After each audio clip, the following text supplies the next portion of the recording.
சிவகங்கை மாவட்டம் திருப்பத்தூரில் வழி தெரியாமல் தவித்தபோது 10 கிலோமீட்டர் தூரம் அழைத்துச் சென்று வழிகாட்டிய தமிழ் ரசிகரை தனது நண்பர் என நடிகர் மம்முட்டி குறிப்பிடும் காட்சி இது. காரைக்குடியில் படப்பிடிப்பை முடித்துக் கொண்டு நடிகர்கள் மம்முட்டியும் ரமேஷ் பிஷாரடியும் அதிகாலை 3:30 மணி அளவில் காரில் கேரளா புறப்பட்டனர். திருப்பத்தூர் அருகே நெடுஞ்சாலை மூடப்பட்டிருந்த நிலையில் மாற்றுப்பாதை தெரியாமல் 1 மணி நேரம் தவித்தனர். பெட்ரோல் பங்க் அருகே வழி கேட்டபோது அங்கு உறங்கிக் கொண்டிருந்த கிரேன் ஆபரேட்டர் பாண்டியன் இருசக்கர வாகனத்தில் முன்னே சென்று அவர்களுக்கு வழிகாட்டினார். காரில் செல்லும் போதே தளபதி படத்தில் இடம்பெற்ற பாடலை பாடிய மம்முட்டி வழிகாட்டிய இளைஞர் பாண்டியனுடன் புகைப்படம் எடுத்து நன்றி தெரிவித்தார். இந்நிலையில் உதவி கேட்டபோது அவர் மம்முட்டி என்று தனக்கு தெரியாது என கிரேன் ஆபரேட்டர் பாண்டியன் தெரிவித்துள்ளார். என்னோட ஃப்ரெண்டுன்னு சொல்லி அவளை பேசுகிறப்ப அவர் அத்தனை பெரிய இதில் சூப்பர் ஸ்டாராக இருக்கார் சார். அவர் என்னை ஃப்ரெண்டுன்னு சொல்கிறதுக்கு நான் கொடுத்து வச்சுருக்கேன் சார் உண்மையில். ஆனால் உள்ள லைட்டு காருக்குள்ளே லைட்டு போடலாம் சார், அதனால் எனக்கு சரியாக தெரியலைங்க. ஆனால் அவர்கிட்ட கேட்டோன்னே நான் தான் அப்படின்ட்டாரு. அதே பெரிய சந்தோஷமாக இருந்துச்சுங்க. மறுபுறம் பாண்டியனை பான் இந்தியன் என சமூக வலைதளத்தில் நடிகர் ரமேஷ் பிஷாரடி பாராட்டியுள்ளார். இன்று மேற்கு தொடர்ச்சி மலை மாவட்டங்களில் மிதமான மழையும், செங்கல்பட்டு, காஞ்சிபுரம் உள்ளிட்ட 4 வட மாவட்டங்களில் நாளை கனமழை பெய்யக்கூடும் என்றும் வானிலை மையம் தெரிவித்துள்ளது. இது தொடர்பாக வெளியிடப்பட்டுள்ள செய்திக்குறிப்பில், இன்று மேற்கு தொடர்ச்சி மலை மாவட்டங்களில் ஓரிரு இடங்களில் இடி மின்னல் மற்றும் பலத்த காற்றுடன் கூடிய மிதமான மழை பெய்யக்கூடும் என்றும், ஏனைய தமிழகத்தில் ஒரு சில இடங்களில் புதுவை மற்றும் காரைக்கால் பகுதிகளிலும் இடி மின்னலுடன் கூடிய லேசான மழை பெய்யக்கூடும் என்றும் தெரிவிக்கப்பட்டுள்ளது. நாளை செங்கல்பட்டு, காஞ்சிபுரம், விழுப்புரம் மற்றும் திருவண்ணாமலை மாவட்டங்களில் ஓரிரு இடங்களில் இடி மின்னல் மற்றும் பலத்த காற்றுடன் கூடிய கனமழை பெய்யக்கூடும் என்றும், மேற்கு தொடர்ச்சி மலை மாவட்டங்கள் சென்னை, திருவள்ளூர், கடலூர் உள்ளிட்ட 16 மாவட்டங்களில் மிதமான மழை பெய்யக்கூடும் என்றும், ஏனைய தமிழகத்தில் ஒரு சில இடங்களிலும் காரைக்கால் பகுதிகளிலும் லேசான மழை பெய்யக்கூடும் என்றும் தெரிவிக்கப்பட்டுள்ளது.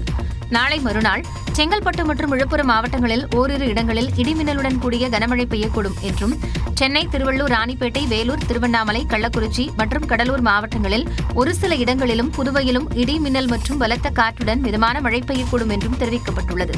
வரும் 19ஆம் தேதி நீலகிரி, சென்னை, செங்கல்பட்டு, திருவள்ளூர் மற்றும் விழுப்புரம் மாவட்டங்களில் ஓரிரு இடங்களில் இடி மின்னல் மற்றும் பலத்த காற்றுடன் கூடிய கனமழை பெய்யக்கூடும் என்றும் தெரிவிக்கப்பட்டுள்ளது.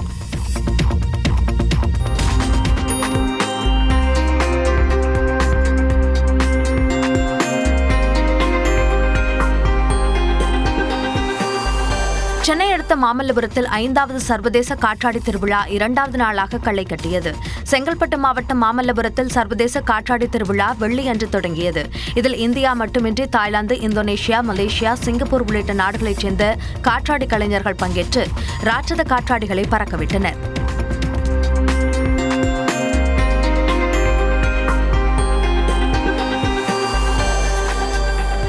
ஆக்டோபஸ், கடல்வாழ் உயிரினங்கள், பொய்க்கால் குதிரை, தஞ்சாவூர் தலையாட்டி பொம்மை என 100க்கும் மேற்பட்ட ராட்சத காற்றாடிகள் வானை வண்ணமயமாக்கின. கைட் ஃபெஸ்டிவல், இன்டர்நேஷனல் ஃபெஸ்டிவல் நடக்குதுன்னு சொன்னதுனால வந்தோம். ரொம்ப அருமையாக பண்ணியிருக்காங்க. இவ்வளோ பெரிய க்ரௌடிங் நல்லா மேனேஜ் பண்ணியிருக்காங்க. ரொம்ப ரொம்ப எக்ஸைட்டிங்காக இருக்குது. டாக் இருக்குது, டால்ஃபின் இருக்குது, ஆக்டோபஸ் இருக்குது, எல்லாமே இருக்குது. சூப்பராக இருக்குது. எனக்கு ரொம்பவே என்ஜாய்ஃபுல்லாக இருந்துச்சு. இன்றைக்கி ஹாலிடே வேறு, ஸோ பசங்களும் அதுக்கேற்ற மாதிரி என்ஜாய்ஃபுல்லாக இருந்தாங்க. சுதந்திர தின விடுமுறை என்பதால் 10,000க்கும் மேற்பட்டோர் காற்றாடி திருவிழாவில் பங்கேற்று கண்டு ரசித்தனர். சென்னை திருவொற்றியூர் +2 மாணவர் கொலை வழக்கில் 11 சிறார்கள் உட்பட 12 பேர் கைது செய்யப்பட்டனர். திருவொற்றியூர் காலடிப்பேட்டை வசந்தம் நகரைச் சேர்ந்த வெங்கடேசன், லட்சுமி தம்பதியின் 16 வயது மகன் தனுஷ் ஜெயகோபால் அரசு மேல்நிலைப் பள்ளியில் 12ஆம் வகுப்பு படித்து வந்தார். வெள்ளிக்கிழமை மாலை பள்ளி முடிந்ததும் நண்பர்களுடன் வெளியே வந்த தனுஷை சுமார் 20 பேர் கொண்ட கும்பல் சுற்றி வளைத்து கடுமையாக தாக்கியுள்ளனர். தொடர்ந்து காலி மைதானத்திற்கு தனுஷை தூக்கிச் சென்று கொலைவெறி தாக்குதல் நடத்தியதாக கூறப்படுகிறது. தனுஷின் உடலை மீட்டு காவல்துறையினர் மருத்துவமனைக்கு அனுப்பி வைத்த நிலையில் அவர் ஏற்கனவே இறந்துவிட்டதாக மருத்துவர்கள் தெரிவித்தனர். முதற்கட்ட விசாரணையில் உயிரிழந்த தனுஷின் நண்பருக்கும் அதே பள்ளியில் படிக்கும் தனுஷ்குமார் என்ற மாணவருக்கும் இடையே முன்விரோதம் இருந்ததாகவும், சம்பவத்தன்று தனுஷின் நண்பர் பள்ளிக்கு வராததால் அவருக்கு பதிலாக தனுஷ் அடித்துக் கொல்லப்பட்டதும் தெரியவந்துள்ளது. அதே நேரம் பள்ளி வளாகத்தில் கஞ்சா புகைத்து முகத்தில் புகையை விட்டதை தட்டி கேட்டதால் தங்களது மகன் கொல்லப்பட்டதாக உயிரிழந்த தனுஷின் பெற்றோர் குற்றம் சாட்டுகின்றனர். இந்த நிலையில் கொலை சம்பவம் தொடர்பாக 11 சிறார்கள் உட்பட 12 பேரை திருவொற்றியூர் காவல்துறையினர் கைது செய்தனர். மேலும் கஞ்சா விற்பனையில் ஈடுபட்ட குணா என்ற இளைஞர் உட்பட 8 பேரை தேடி வருகின்றனர்.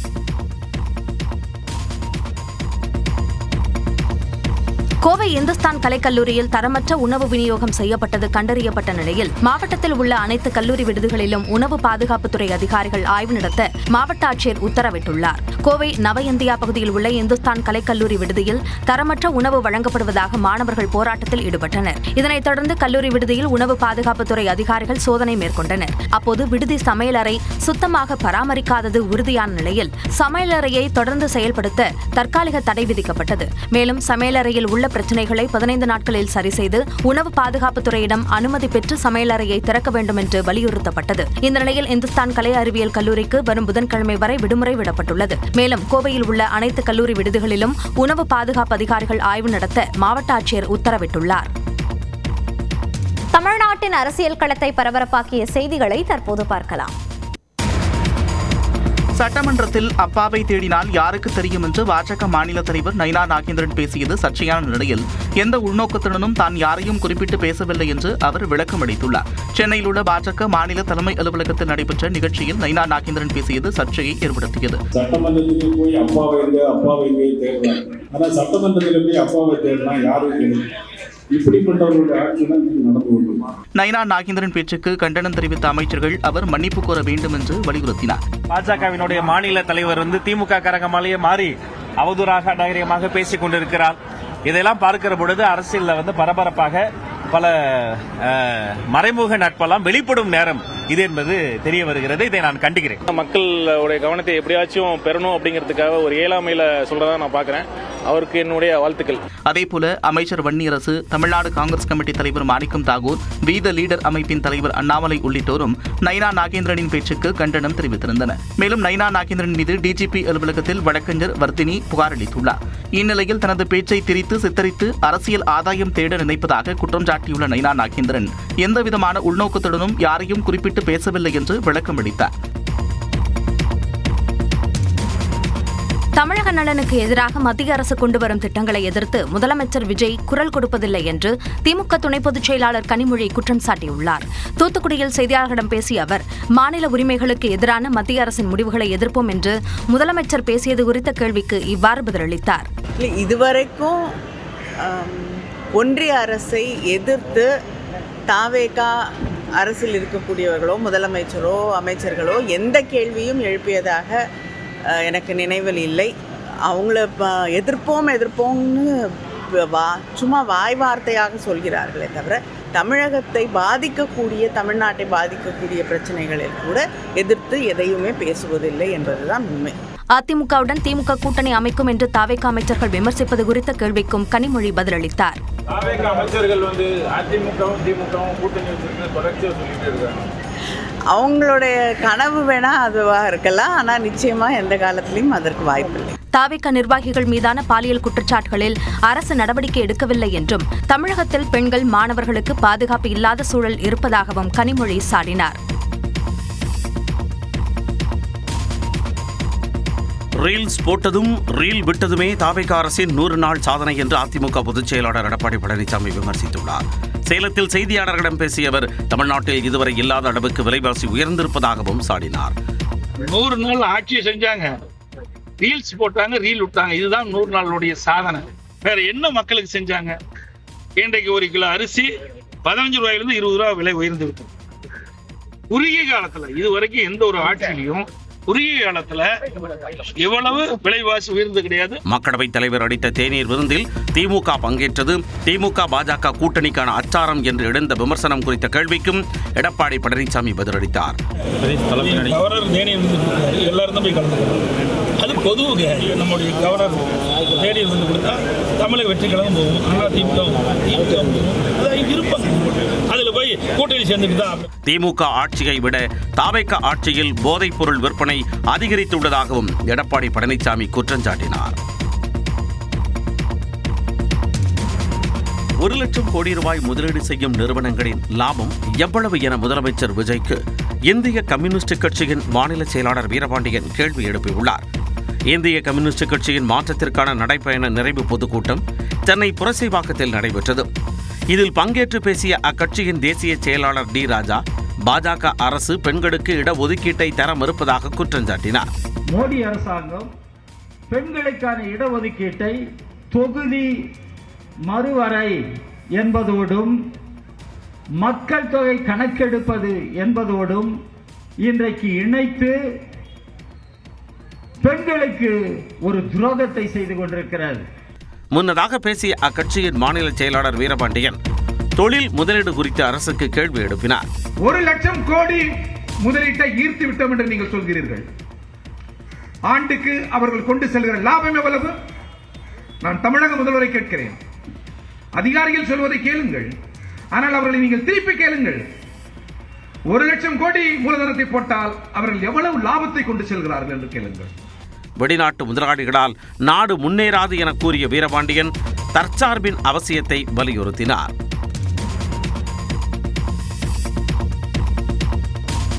சட்டப்பேரவைக்கு முதல் முறையாக தேர்வு செய்யப்பட்டுள்ள உறுப்பினர்களுக்கு கார் மற்றும் உதவியாளர் வழங்க முதலமைச்சர் விஜய் முடிவு செய்துள்ளதாக தகவல் வெளியாகியுள்ளது. சட்டப்பேரவையில் நிதிநிலை அறிக்கை மீதான விவாதத்தில் பேசிய விசிக உறுப்பினர் ஜோதிமணி, பொருளாதார வசதி இல்லாததால் தொகுதி முழுவதும் சென்று ஆய்வு செய்ய கார் இல்லை என்றும் வாடகை காரில்தான் சட்டமன்றத்திற்கு வருவதாகவும் கூறியிருந்தார். உடன் ஒரு செயலாளர் வைத்துக் கொண்டு அவருக்கு ஊதியம் கொடுப்பதற்கும் தன்னிடம் வசதி இல்லை என்றும் தெரிவித்திருந்தார்.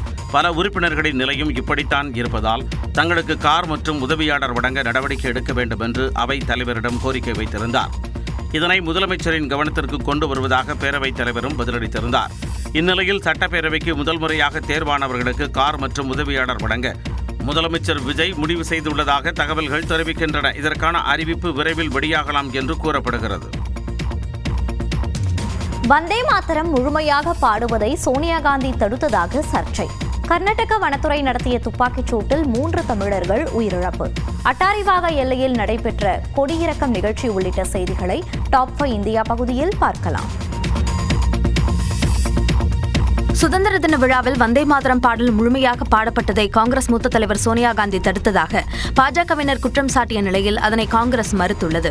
டெல்லியில் உள்ள காங்கிரஸ் தலைமை அலுவலகத்தில் சுதந்திர தின விழா கொண்டாடப்பட்டது.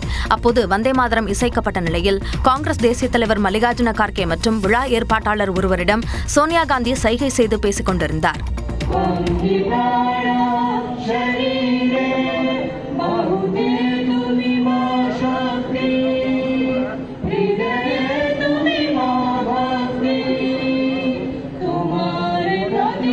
இந்த நிலையில் வந்தே மாதரம் பாடல் முழுமையாக இசைக்கப்பட்டதால் சோனியா காந்தி அதிருப்தி அடைந்து அதனை நிறுத்தச் சொன்னதாக பாஜக தலைவர்கள் குற்றம் சாட்டினர். மேலும் தேசிய பாடலை காங்கிரஸ் கட்சி அவமதிப்பதாக விமர்சித்தனர். மறுபுறம் சோனியா காந்தி பாடலை நிறுத்தச் சொல்லவில்லை என்று காங்கிரஸ் தரப்பு மறுத்துள்ளது. காங்கிரஸ் தலைவர் மல்லிகார்ஜுன கார்கேவின் உடல்நிலையை கருத்தில் கொண்டு அவர் அமர்வதற்காக நாற்காலி கேட்டுத்தான் சோனியா காந்தி சைகை செய்ததாகவும் விளக்கம் அளித்துள்ளது. சோனியா காந்தி பேச்சுக்கும் வந்தே மாதரம் பாடலுக்கும் எந்த தொடர்பும் இல்லை என்று காங்கிரஸ் தெரிவித்துள்ளது.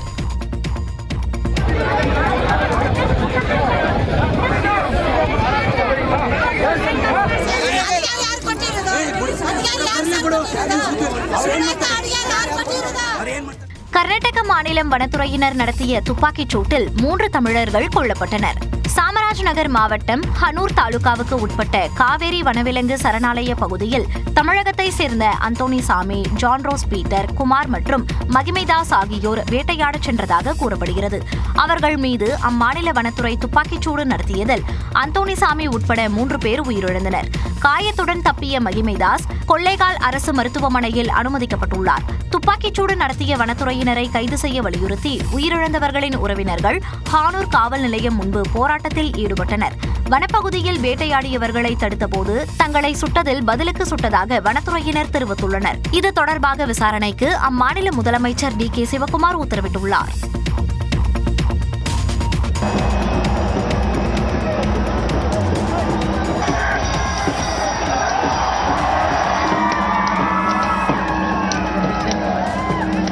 நாடு முழுவதும் 80வது சுதந்திர தின விழா உற்சாகமாக கொண்டாடப்பட்ட நிலையில் அட்டாரி வாகா எல்லையில் கொடியிறக்கும் நிகழ்ச்சி கோலாகலமாக நடைபெற்றது.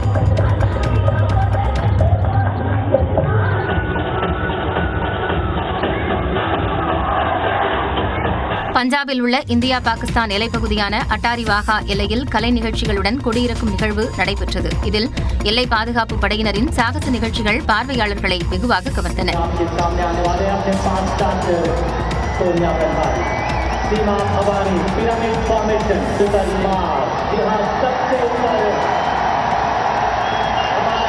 கலை நிகழ்ச்சிகளை தொடர்ந்து முப்படை வீரர்களின் சிறப்பு அணிவகுப்பு நடைபெற்றது. இதில் மிடுக்குடன் வீர நடைபோட்ட வீரர்கள் பாரம்பரிய முறைப்படி தேசிய கொடியை இறக்கினர்.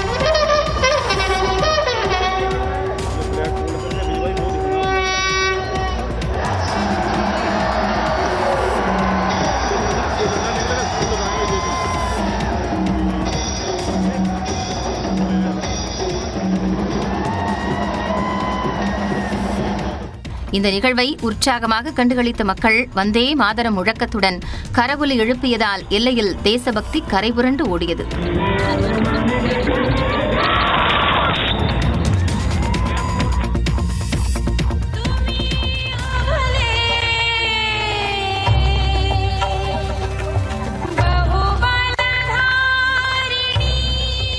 கர்நாடக மாநிலம் பெங்களூருவில் உள்ள விதான் சௌதாவில் சுதந்திர தின விழா கோலாகலமாக கொண்டாடப்பட்டது.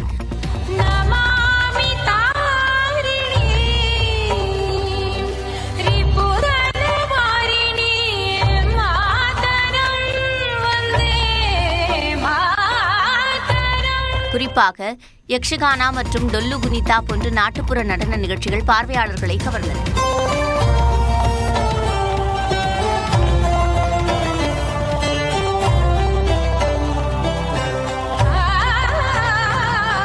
இதேபோன்று பஞ்சாப் மாநிலம் ஃபெரோஸ்பூரில் உள்ள இந்தியா பாகிஸ்தான் எல்லையில் சுதந்திர தின கொண்டாட்டம் ஆட்டப்பாட்டத்துடன் களை கட்டியது.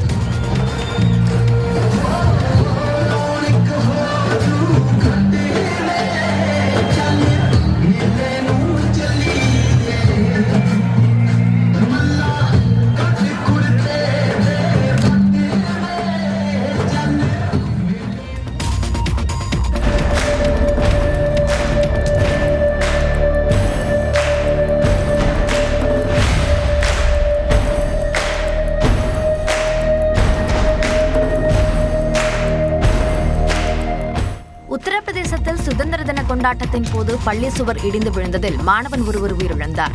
சம்பல் மாவட்டத்தில் மடலா பதேப்பூர் கிராமத்தில் உள்ள அல் ஹசன் பள்ளியில் நேற்று காலை சுதந்திர தினத்தையொட்டி கொடியேற்றும் நிகழ்ச்சி நடைபெற்றது. கொடியேற்றம் முடிந்து மாணவர்களின் கலை நிகழ்ச்சிகள் நடைபெற்றன. இதனை பார்ப்பதற்காக சிறுவர்கள் சிலர் பள்ளியின் நுழைவு வாயிலின் முகப்பு பகுதி மீது ஏறினர். அதிகப்படியான எடையை தாங்க முடியாமல் அந்த முகப்புச் சுவர் திடீரென இடிந்து விழுந்ததில் 3 சிறுவர்கள் இடிபாடுகளுக்கு அடியில் சிக்கினர்.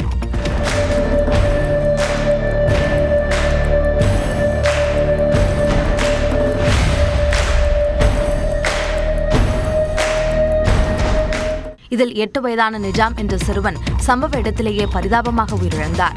மேலும் ஷேப் அலி மற்றும் ஷைதான் ஆகிய 2 சிறுவர்கள் படுகாயங்களுடன் மருத்துவமனையில் அனுமதிக்கப்பட்டுள்ளனர். இந்த சம்பவம் குறித்து தகவல் அறிந்த மாவட்ட ஆட்சியர் மற்றும் காவல் கண்காணிப்பாளர் ஆகியோர் நேரில் சென்று விபத்து நடந்த இடத்தை ஆய்வு செய்தனர்.